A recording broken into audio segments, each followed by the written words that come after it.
Tiniis na lamang ni Yana ng tuluyan ng huwag pansinin si Nick, kahit pa mahigpit iyong tinututulan ng puso niya.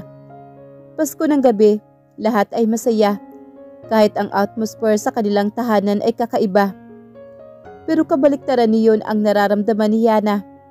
Mabigat ang loob niya, lalo pat kani-kanina lang ay nasaksihan niya nang ibigay ni Nick ang regalo nito kay Cassie. Pasalamat na lamang siya at hindi siya nakita ng mga ito. Dumiretso siya sa dirty kitchen upang uminom ng tubig. Naabutan niyang nagluluto naman si Naiguada, ang ina ni Nick. Maligayang Pasko, Yana. Nakangiting bati nito sa kanya. Nginitian niya ito. Ito ang unang bumati sa kanya. Maligayang Pasko rin po, Naiguada. Ganting bati naman niya rito. Abi, bakit naman kahit nakangiti ka ay napakalungkot pa rin ang mga mata mo? Nagtatakang tanong nito sa kanya. Bakit ho? Wala sa sariling, bigla na lang nabulalas niya. Anong bakit, Yana? Bakit mabait ho kayo sa akin? Bakit kahit ilang beses ko na kayong pinagsusungitan, ipakiramdam ko, natutuwa rin kayo sa akin? Sunod-sunod na tanong naman niya rito. Alam kong mabait ka at mabuti kang bata, Yana. Hindi totoo ang mga ipinapakita mong kamalditahan. Sa puso mo, alam kong hindi yan ang tunay na Yana. Nakangiting paliwanag naman ito sa kanya. Napabuntong hininga naman siya. Pero iyon po ang tingin ng lahat sa akin. Parang batang nakakita ng kakampi. At mapagsusumbungan na sabi naman niya. Dahil iyan ang gusto mong palabasin. Pero iba ang nakikita ko sa iyo, Yana. Bakit ho ganun na lang ang paniniwala ninyo na hindi po ako salbahe? Tulad ng sabi ko, iyon ang nakikita ko sa iyo. Iyon ang nararamdaman ko. At bukod pa roon, hindi ko makakalimutan ang sinabi mo sa akin nang una kaming dumating ni Nick dito sa bahay ninyo. Nagulat naman siya sa tinura nito. Hindi na niya matandaan kung ano ang tinutukoy nito. Wari ay nabasa naman ito ang tanong sa isip niya, kaya muli itong nagpatuloy. Tinatanong mo sa akin noon kung maaari mo ba akong tawaging Naiguada? Madalas ka noong maglagi sa kusina at bantayan ako sa pagluluto ko. At kahit paiba na ang ipinapakita mo mula nang dumating dito si Cassie, hindi ko rin malilimot ang batang madalas na magbantay sa akin habang ako'y maraming ginagawa rito sa kusina. Madamdaming wika nito. Hindi niya napigilan ang pagtulo ng mga luha niya. Ngayon nga lang yata niya nararamdaman na talagang ang araw ng Pasko. Siya ang naunang yumakap dito. Umiyak lamang siya ng umiyak habang nakayakap dito. Naalala pa niya noong lalo siyang nagalit kay Cassie nang binawasan ng daddy niya ang oras nito sa negosyo para mailabas silang pamilya. Granted na kasama nga siya palagi sa pamamasyal. Ngunit hindi naman iyon gagawin ng kanyang daddy kung hindi dumating si Cassie. Pakiramdam niya, kay Cassie lang ito bumabawi. Gayong siya man ay hindi nakaranas ng oras nito para sa kanya. Maral hindi alam ng daddy niya kung gaano siya nasasaktan. Hindi alam ng lahat pero gusto na talaga niyang bumalik sa dating siya. Kaya lang ay parang hindi na niya alam kung papaano iyon sisimulan. Nay, nahinto sa pagsasalita ang kapapasok lamang na si Nick. Hindi pa sana siya bibitaw kay Naiguada kung hindi sa pagdating nito. Agad niyang pinahid ang mga luha niya. Salamat po. Tanging nasabi niya sa ginang at lumabas na siya sa kusina. Naguguluhang natuon naman ang tingin ni Nick sa kanyang ina. Ano ba yung sasabihin mo, anak? Bakit ho umiiyak siya, nanay? Sa halip ay tanong naman niya rito. Wala, binati ko lang siya na maligayang Pasko. Marahil natuwa kaya niyakap ako. Paliwanag naman ito. Muli pa sana siya magtatanong ngunit inunahan na siya nito. Huwag ka na magtanong at tingnan mo na yung mga inihaw ko sa labas. Nalilito pa ring sumunod na lamang siya sa utos nito. Sabay-sabay na naghapunan ang pamilya Marquez kasama ang mga kasambahay at sa maluwag na hardin. Pagkalagpas na eksaktong 12:00 ay nagpaalam na si Yana upang magpahinga na sa kanyang silid. Kahit na nagkakasiyahan pa ang lahat. Hinayaan na lamang siya ng kanyang daddy kahit gusto pang tumutol ng kanyang mami. Alam naman niyang hindi ganoon ang nais ng lahat. Ngunit pakiramdam niya ay hindi siya kabahagi ng kasiyahang iyon. Ramdam niya ang pagiging out of place sa sarili niyang tahanan. Nasa ika-5 baitang na siya ng hagdanan nang makarinig siya ng pagtawag sa kanyang pangalan. Nang lumingon siya ay natagpuan ng mga mata niya si Nick na para bang may nais ipahiwatig ang mga mata nito sa kanya. Naghintay siya sa sasabihin nito. "Merry Christmas." Bati nito sa kanya. Nangilid naman ang mga luha niya, kaya bahagyang tango na lamang ang naitugo niya at muli nang nagpatuloy sa pag-akyat. Ni hindi na niya nagawang gumanti sa pagbati rito dahil baka tuluyan na siyang mapaluha. She knew she was impossible, na siya ang may diferensya, na siya ang naglalayo ng sarili niya sa mga kasama niya sa bahay. Pero masakit pa rin ang nararamdaman niya. Masama ang loob niya dahil hindi man lang nagpaliwanag sa kanya ang daddy niya. Sabihin ng 6 na taon gulang pa lamang siya noon. Ngunit ngayon ay may isip na siya. Pero hindi pa rin ito lumalapit upang magpaliwanag sa kanya. Si Nick naman, mas pinili si Cassie. Kahit pa ipinangako nito sa kanya na siya pa rin ang magiging kaibigan nito. Kahit pa dumating ang kanyang kapatid.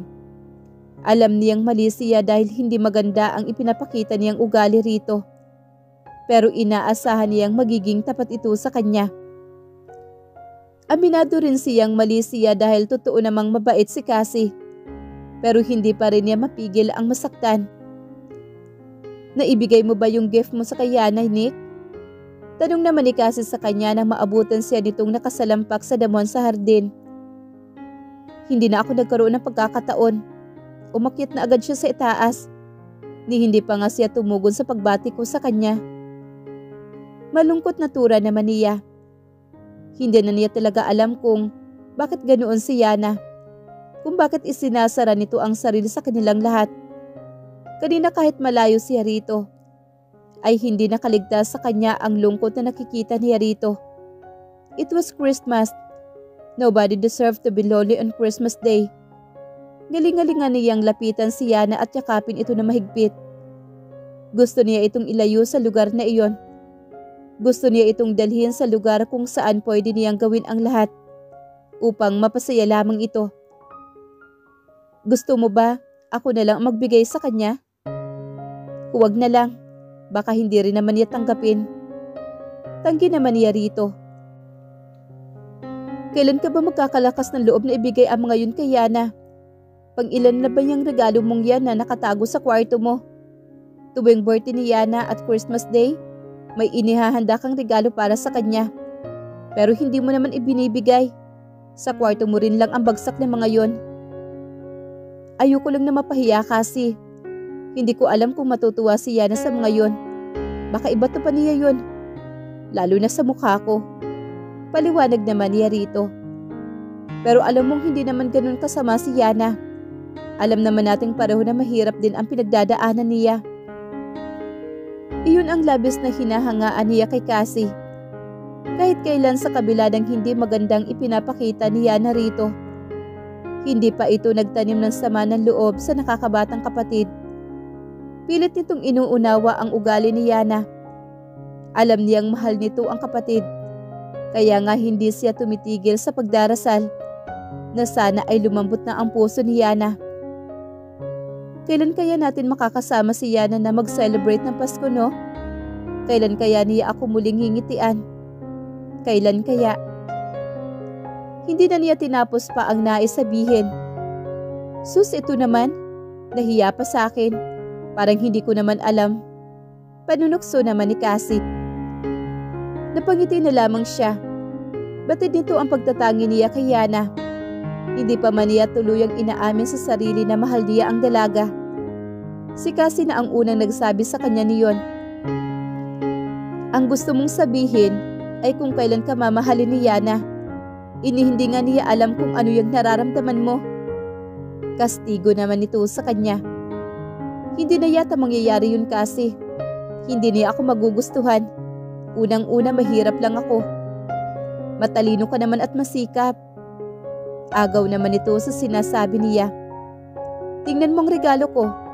Hindi yun mamahalin. Pero saksi ako kung paano mo pinag-iisipan ang bawat bagay na inireregalo mo kay Yana. Yung iba nga, ikaw pa mismo ang gumagawa nun. Muling agaw nito sa sinasabi niya. Teka, mukhang nakakahalata na ako ah. Mukhang inuuto mo na ako sa lagay na yan. Natatawang sabi naman niya sa kaibigan. Alam mo namang ako ang #1 backer mo. Pagdating kay Yana, yun nga lang, hindi ako ganun kalakas dahil galit siya sa akin. But still, backer mo pa rin ako. Buong pagyayabang na tugon naman ito. Promise? Pabaklang sabi naman niya rito. Kumagalpak naman ito ng tawa at sinabayan na rin siya. Basta ikaw lang ang tanging gusto kong makatuluyan ni Yana. Hindi lang niya alam kung gaano siya kaswerte sa'yo. Ikaw ang magiging bayaw ko pagdating ng araw. Okay ba bayaw? Ikaw talaga? Tatawa-tawang inakbayan naman siya nito. Sana nga ay magdilang anghel ito. Sana ay mahalin din siya ni Yana. Kung hindi man ngayon, sana ay dumating ang araw na yon. Kanina pa pinagmamasdan ni Yana ang masayang pag-uusap ni Nick at Cassie. Kitang-kita niya iyon mula sa bintana ng kanyang silid. Kanina pa rin hilam ang mga mata niya sa luha. Parang may tumatarak na kung anong matulis na bagay sa kanyang dibdib. Nang makita niyang inakbayan pa ni Nick ang kanyang kapatid. Masayang-masaya ang dalawa. Marahil may unawaan na ang mga ito. Pinaniniwalaan niya na ang Pasko ay isang masayang okasyon. Pero ngayon ay nag-iba na ang pananaw niya. Binago na iyon ng tagpong nakita niya. Lalo pang naging imposible ang pag-uugali ni Yana ng sumunod na mga araw. Hindi pa rin maalis sa isip niya na baka may unawaan na sina Cassie at Nick. Kinausap siya ng kanyang daddy tungkol sa nalalapit niyang GS prom. Sinabi nitong dahil nasa Amerika na ang pinsan niyang si Steve, na siya naging escort niya noong 3rd year siya. Si Nick na lamang daw ang papalit dito. Naipaalam ko na rin kay Nick ang bagay na ito at pumayag na siya. Kayo ho ang bahala, Dad. Tanging nasabi naman ni Yana. Hindi na siya tumutol dito. Wala naman siyang balak na dumalo sa prom nila. Marahil ay napilit lamang si Nick na paunlakan ang kanyang ama. Dahil malaki ang utang na loob nito rito. Baka nga kinailangan pa nitong magpaalam kay Cassie para sabihin hindi nito kagustuhan na maging escort niya. Na pumapayag lamang ito dahil sa pakiusap ng kanyang ama. Hahayaan na lamang niyang isipin ni Nick na tutuloy siya sa prom. Hahayaan niyang magpakapagod itong mag-ayos at maghanda. Sa mismong araw na lamang niya sasabihin dito na wala siyang balak dumalo sa kasiyahang iyon. Alam naman niyang wala iyong magiging epekto sa binata. Malamang nga ay matuwa pa ito. Gusto lamang niyang mapahiya ito para makaganti naman siya kahit papaano. Nay, okay na ho ba ang hitsura ko? Guwapo na ba ang anak ninyo? Nagbibiro ngunit puno ng tensyong tanong naman ni Nick dito. Abay, syempre naman anak. Wala nang mas gagandang lalaki pa sa anak ko. Buong papuring wika naman ito sa kanya. Pero sigurado ho ba kayong bagay sa akin tong tuxedo? Aba, Nay Guada, sino ho ba yung gwapong lalaki na kausap ninyo? At nasa na ho ba yung best friend ko? Bungad naman ni Cassie na makapasok na siya sa silid nila mag-ina. Tigilan mo nga ako, Cassie. Nakita mo na ngang halos hindi na ako magkandag ugaga dito, lalo na kagabi dahil sa nervyos ko. Asus, kagabi ka lang ni nervyos.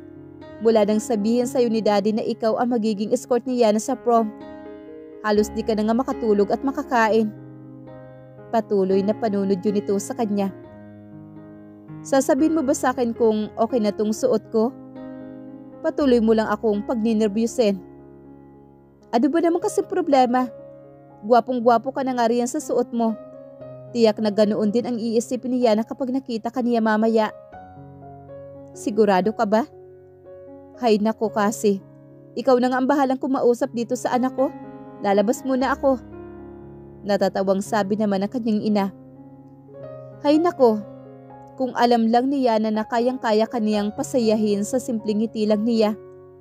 Kung alam lang niya na tarantang-taranta ka sa mga sandaling ito. Nangingiti pang sabi ni Cassie. Hindi na ba ako magmumukhang alangan sa mga klase ni Yana? Alam mo naman dyan sa school ninyo, lahat ay galing sa mayayamang pamilya. Marami kang matatalbugan doon, just be yourself, okay? At huwag mo nang sayangin pa ang pagkakataong ito. Sabihin mo na kay Yana yung matagal mo nang kinikimkim na pagmamahal dyan sa puso mo. This is your best chance, bayaw. Bakuran mo ang kapatid ko ha. Huwag mong hahayaan na maisayaw pa ng iba. Come on, go, go, go. Baka naman gusto mo pang paghintay ng kapatid ko. Kinakabahan talaga ako kasi. Aniya, bago siya muling makapagsalita ay itinulak na siya papalabas nito. Nasa terasa na siya nang lumabas na si Yana. Laking gulat nila ni Cassie na makitang nakadamit pambahay pa ito. Yana, bakit hindi ka pa nakaayos? Di ba't ngayon ang prom mo?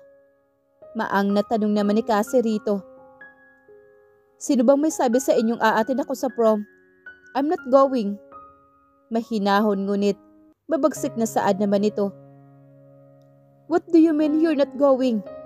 Kinausap ni Daddy si Nick para maging escort mo. At ngayon ang araw ng prom mo, hindi ba?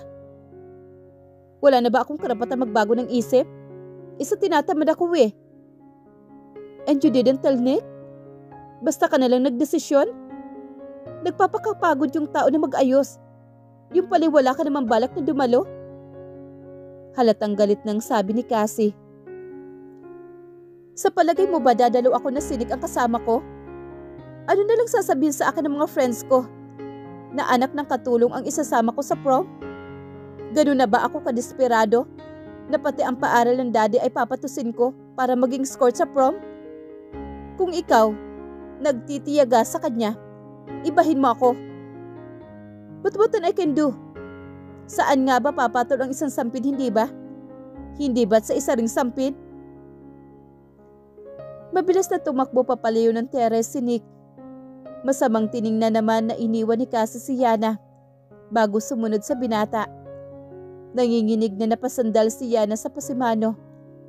Mabilis na dumaloy ang mga luha niya. Mabilis at sunod-sunod ang ginawa niyang paghinga.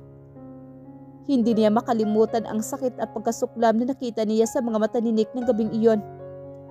Alam niyang sa pagkakataong ito ay sumobra na siya. Sa kagustuhan niyang saktan ang binata, pati pagkatao nito ay natapakan na rin niya. At ano ang naging dahilan niya? Dahil mas pinili nito si Cassie kumpara sa kanya? Dahil ang kapatid niya ang pinili nitong mahalin? Hindi na talaga niya kilala ang kanyang sarili. Nagkamali yata si Negwada nang sabihin nitong mabuti ang puso niya. Sinakta niya ang lalaking mahal niya.